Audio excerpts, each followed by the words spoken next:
is our commander. There's the boatswain and all the ship's crew. There's the first and second class passengers. But no, we've heard convicts go through. Here we go now. Hear ye, oh hear ye. You're about to witness a public flogging with a cat of 9 tails. As the name suggests, the whip has 9 plaited leather tails. Woven into the fabric of each of those tails are 5 small iron balls. So you see, when the flogger cuts into the back of the convict, the whip tends to pluck small pieces of flesh out of his back.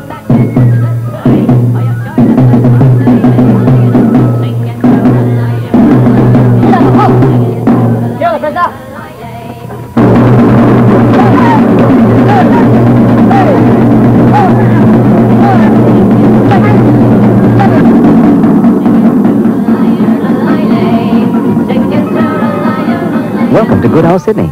And this really is old Sydney, back in the days of the convicts and Australia's first pioneering settlers. At this recreation of old Sydney town, just north of Sydney, you'll see just how she looked when it all began, just on 200 years ago. And this is where it all began, when Captain James Cook landed back in 1770. As the song goes, we're bound for Botany Bay. We're bound for Botany Bay. Hey, hey!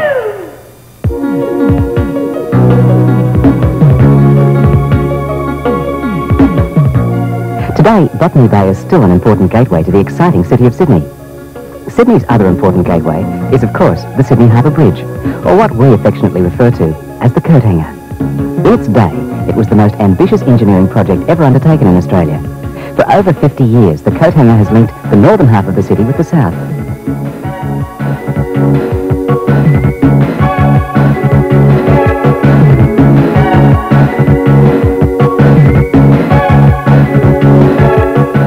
While commuters flock each day in and out of the downtown business centre, commuters of a different kind pound across the bridge on a special day each year for the Harbour to Manly Joggers Marathon.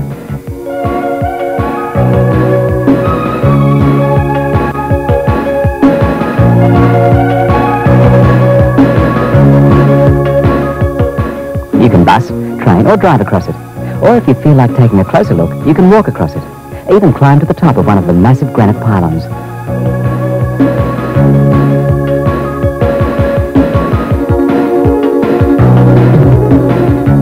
And if that's not high enough for you, take a ride on Sky Cruise. These scenic airship flights are now a familiar sight in the skies above Sydney.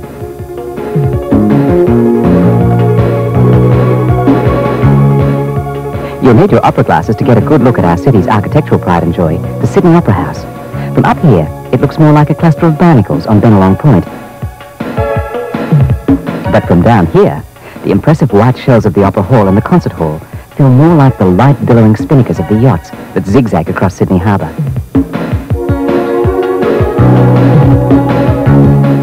International performers, artists and travellers alike take care not to miss a visit to this cultured pearl of the South Pacific, home to the Sydney Opera Company, the Sydney Dance Company, and of course the Sydney Symphony Orchestra.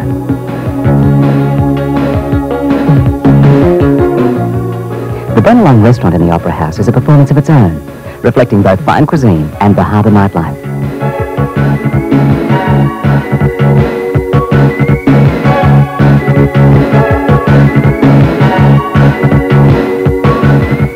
By day, the best way to see the harbour is by boat. Port Jackson, as Sydney Harbour is known, is one of the most extensive city waterways in the world and has over 250 kilometres of foreshore.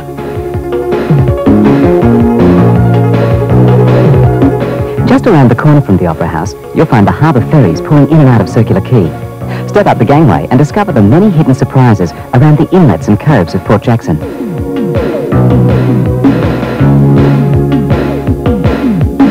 The ferries work hard, carrying Sydneysiders to and from the city all year round.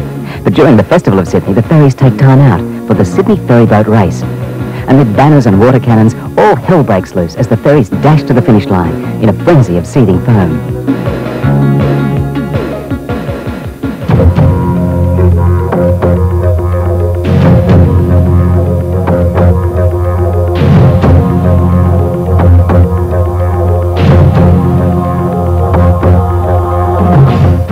Sydney Harbour is also home to some of the world's fastest yachts, the Flying 18-footers. Every Saturday, these Formula One racers of the yachting world put on a spectacular display of sailing skills, while enthusiastic onlookers place their bets.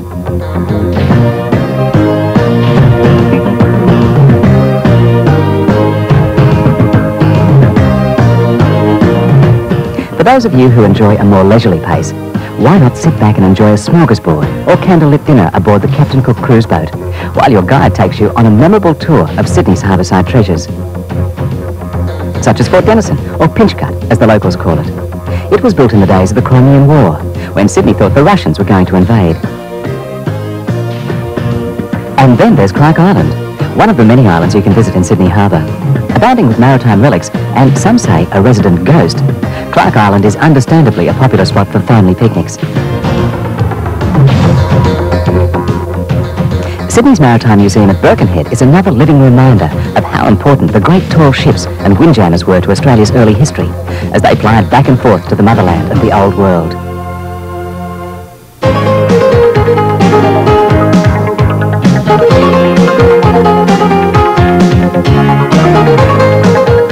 If you want to be part of the action on Sydney Harbour, you can hire your own sail or powerboat and explore the waterways of Sydney at your leisure.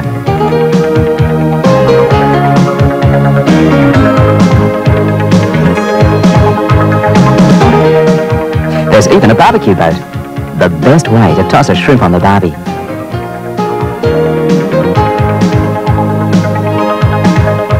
Catamaran cruises allow you to step ashore and wander around a variety of delightful spots on the harbour foreshore.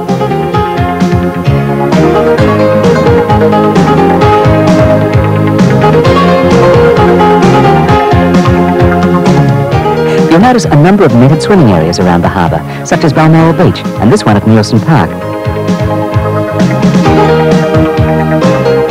The nets are to keep out the Noah's Arks, that's local rhyming slang for sharks. But sharks are scarce these days. Another way to explore the harbour is to take a delightful stroll along miles and miles of harbourside walks. You'll see fishermen and joggers, maybe a flock of screeching parrots, or an old cannon or two. Down from the lighthouse at South Head and nestled into Watson's Bay, you'll find Doyle's Seafood Restaurant, perhaps the oldest quality restaurant in Sydney. Try some of the local seafood delicacies such as Sydney rock oysters, or succulent Balmain bugs, or John Dory fish. They all go exceptionally well with a fine bottle of White Hunter Valley wine.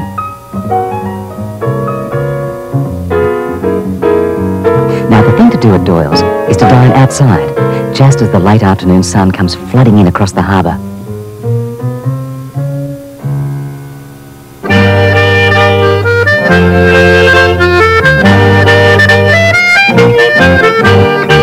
One of the oldest and liveliest corners of Sydney is called The Rocks. It's within a stone's throw of Circular Quay. Infamous in its heyday for drunken sailors, press gangs and ladies of the night, The Rocks is now a popular haunt for shoppers, especially among the art and craft goers.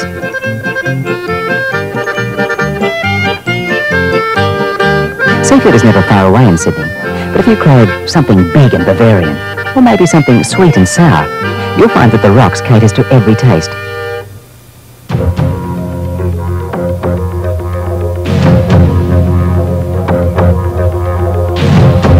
You can also find beautiful pieces of Aboriginal art down at The Rocks, such as these bark paintings and these hand-carved didgeridoos, each with its own story to tell.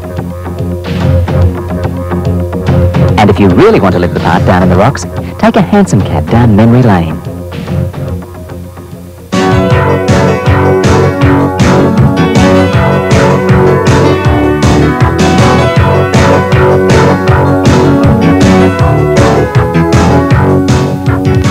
Sydney boasts some of the finest hotels in the world.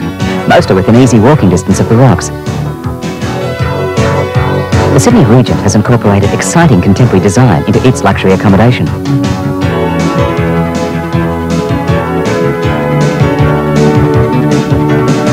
The Intercontinental Hotel was once Sydney's Treasury building, and much of the original architecture has been retained. Close by is the regal Sheraton Wentworth Hotel. While towering over the hustle and bustle of Pitt Street, you'll find the Sydney Hilton.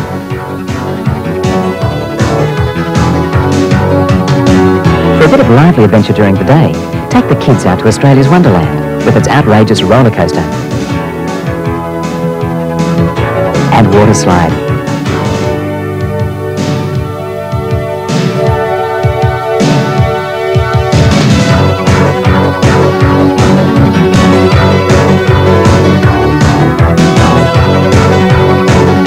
You'll a short way down the Great Western Highway. But watch out for pirates.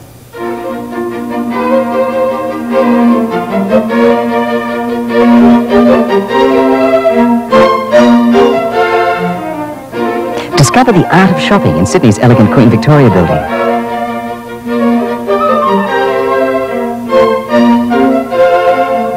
But while you'll find the decor antique, you'll find the fashions upbeat. And jewellery is a special treat, particularly when it comes to opals. These fascinating gemstones are a dangerous breed. Every opal is unique, and once you start looking at them closely, you'll be hooked for life.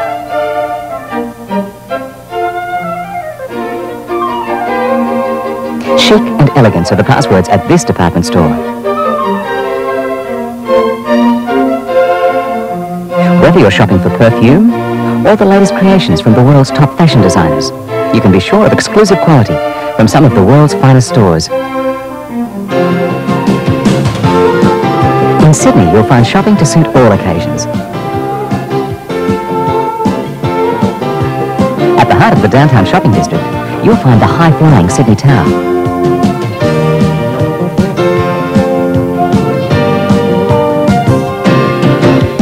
Take a ride up to the observation deck. Special non-reflective glass allows you to take stunning photographs.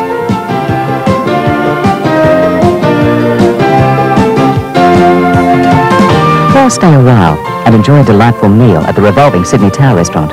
Travel all around the city without even leaving your table.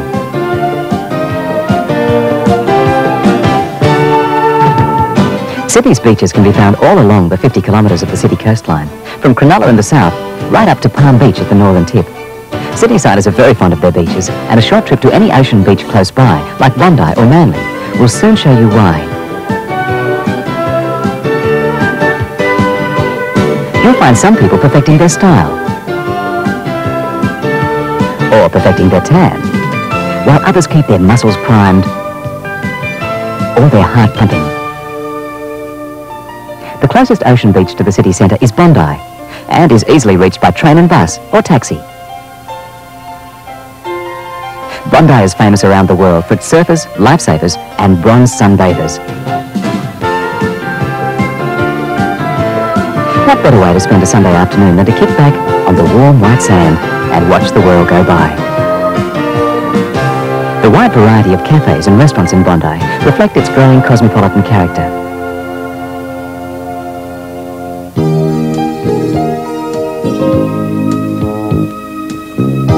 The trip to Manly on the Harbour's northern peninsula is a leisurely ride on the ferry from Circular Quay. Or perhaps you'd prefer to zip across to Manly on the hydrofoil.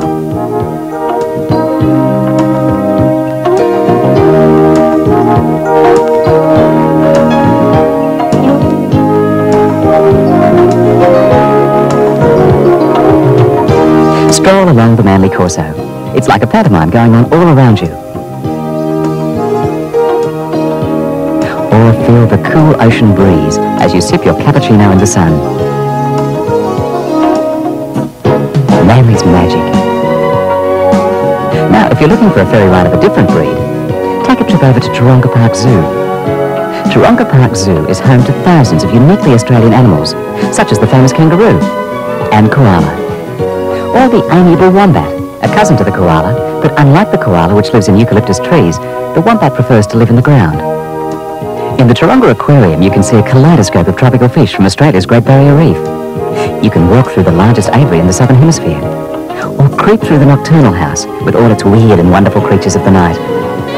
There are also a number of wildlife parks around Sydney, such as this one at Pennant Hills Koala Park. But even here, you can still get close to our furry friends. At the Sydney Sports Ground, you'll find a different sort of wildlife.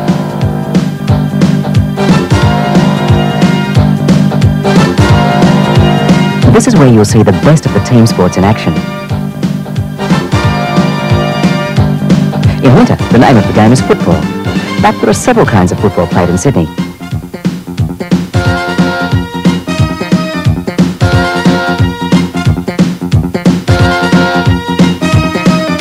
Rugby league is perhaps the most popular and attracts sell-out crowds. You'll be lucky to get a seat for the grand final. Sydney is also the home of the Wallabies, international players in the game of rugby union. And then there's Aussie rules, As you can guess from the name, this is a uniquely Australian game, though it's catching on overseas. The stronghold of Aussie rules has traditionally been in Melbourne, but now the Sydney Swans are out to change all that. Summertime, and the footy fans hang up their football jerseys and don their white flannels, ready for the cricket season. Sydney was the first home of Australia's greatest all-time cricketer, the legendary Don Bradman. For the die-hard followers of cricket, the six-day test match is still the only real test of a team's worth. Sydney enjoys a wide range of golf courses too. Some are private, but most are public. Like this scenic golf course at Long Reef, where it's sometimes hard to keep your eye on the game. Edward Hargrave's Lookout, just south of Sydney, not only has a spectacular panoramic view of the coast, it also has excellent conditions for hang gliding, as onshore winds give lift to these intrepid pilots. Whatever your favourite sport, chances are you'll find it in Sydney, though you may not always find your golf balls.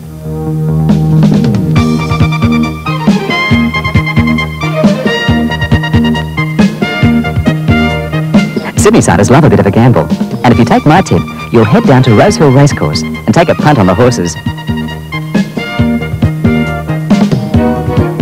Now, if you really want to join in the fun, wear your favourite hat.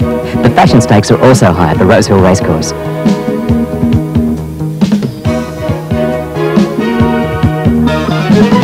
You can place a bet with the on-course bookmakers or at any of the government TAB offices around the city. Sydney has race meetings every Saturday throughout the year, and there are also special carnivals and midweek meetings. All eyes turn to the home stretch as jockeys battle it out for first place in the big racing event of the year, Sydney's Golden Slipper. The prize money totals $1 million, and that's a lot of paper in anyone's book. And if you're one of the lucky ones to back the winning horse, you'll be ready for a night out on the town. First, you can let the kids loose in Luna Park.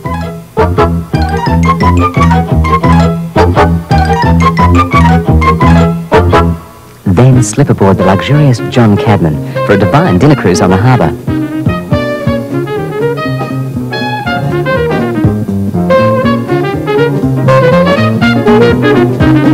Or roll up to the Sydney Opera House.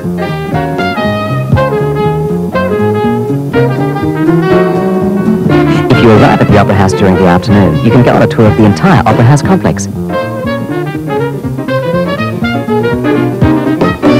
And then you can choose your evening performance, a film or a play, or perhaps a concert or ballet. Of course, if you prefer to take a walk on the wild side, take a taxi to King's Cross. King's Cross is a haven for showgirls, bohemian artists and fortune tellers, and is still alive and kicking long after the rest of Sydney has gone to bed. Chinatown is also a live wire on the evening entertainment circuit. The local Chinese community makes sure that the August Moon Festival and the Chinese New Year celebrations go off with a bang. Maybe disco's your beat. Try Juliana's down at the Hilton Hotel and drive the night away.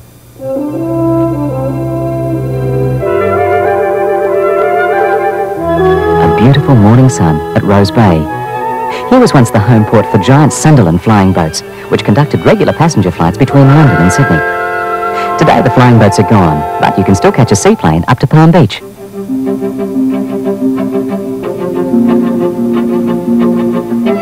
At the northern end of Palm Beach, you'll find the Barrenjoey Lighthouse, and from there you can get a sweeping panorama of the Hawkesbury River and the pristine Ku-ring-gai Chase National Park. A popular pastime in these parts is to hire a houseboat and meander up and down the Hawkesbury River. If you go bushwalking in the Ku-ring-gai Chase, you're bound to see some native Australian animals. You might even come across some Aboriginal rock carvings. Or a waterfall to cool you down in the heat of the day. A number of marinas in the Hawkesbury provide facilities for sailors and powerboat enthusiasts alike. Water skiing is also popular in this neck of the woods.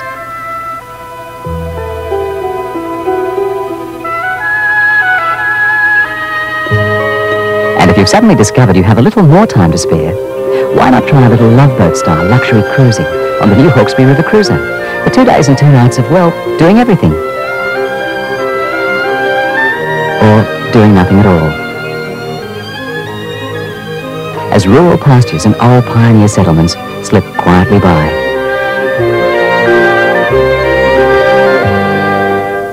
And if you found that your holidays have also been slipping by, and it's almost time to leave, spare an afternoon for a relaxing walk through Sydney's lush and exotic botanic gardens. A walk through the palm forest will bring you to the entrance of the stately Art Gallery of New South Wales.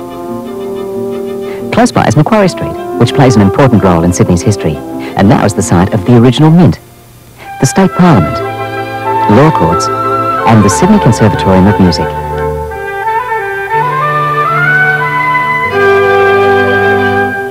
Leading off Macquarie Street is Martin Place, where you'll find colourful flower vendors in front of Australia's major banks. The General Post Office in Martin Place is regarded as the official centre of Sydney. But right here, at the top of Macquarie Street, you'll find Hyde Park and the Archibald Fountain, which is regarded by many as the soul of Sydney. Glad you could share old Sydney town with me. But one last thing before you go. Make sure you take a boomerang home with you. That way, we'll be sure you come back.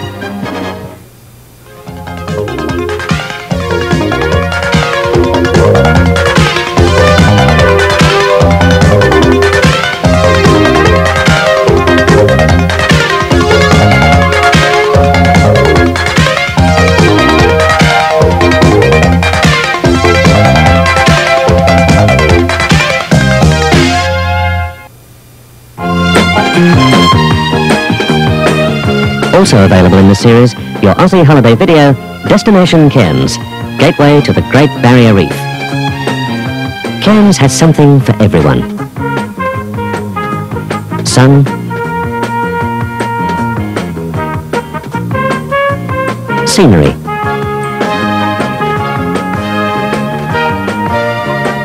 sports,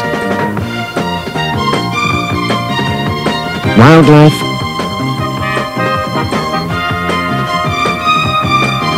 unequalled underwater life, mouth-watering food and tropical drinks, nightlife. Whether you're there for a family vacation or for romance, whether you want to be alone